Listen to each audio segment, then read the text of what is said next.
Moja ya habari ambayo inazungumzwa sana katika mitandao mbalimbali ya kijamii ni habari kuhusiana na rais wa nchi ya Burkina Faso Captain Ibrahim Traore. Habari hii inahusiana na yeye kupinduliwa katika nchi ya Burkina Faso, lakini jaribio hilo la mapinduzi limekwama. Sasa basi, serikali ya nchi ya Burkina Faso imetangaza rasmi ya kwamba imefanikiwa kuzuia jaribio la mapinduzi ambalo lilikuwa likiratibiwa na kupangwa na moja ya kiongozi gani utafahamu ndani ya video hii. Cha kufanya ni kubonyeza alama ya kusubscribe.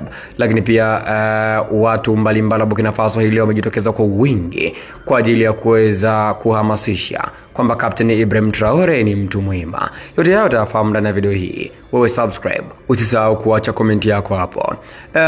Taarifa ambazo zimetufikia ni kwamba moja ya kamanda ambaye anafahamika kwa jina la Konate ni moja ya kamanda ambaye amekamatwa na mawasiliano yake yamekamatwa ya kwamba alikuwa akisaidiana na waasi ambao wanapatikana katika mipaka ya nchi ya Burkina Faso.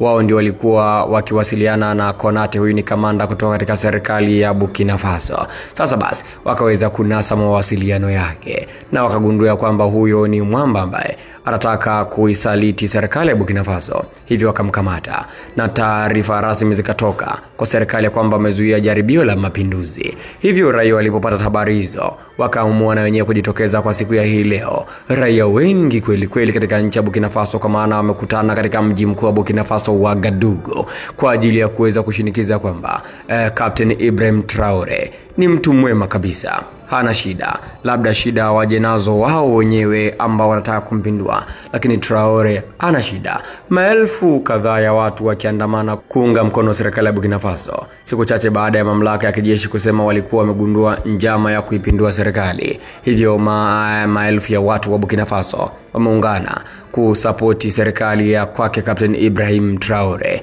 Hakika Traore kazi anayo, lakini raia pia wanasimama na Captain Ibrahim Traore. Fanya mema, utaona tu watu wanakupigania. Maoni yako ni yapi? Andika maoni yako hapo katika sehemu ya comments, kwa sababu Traore watu wanataka kumpindua, watu wanataka kushambulia ikulu, lakini njama wamezishtukia.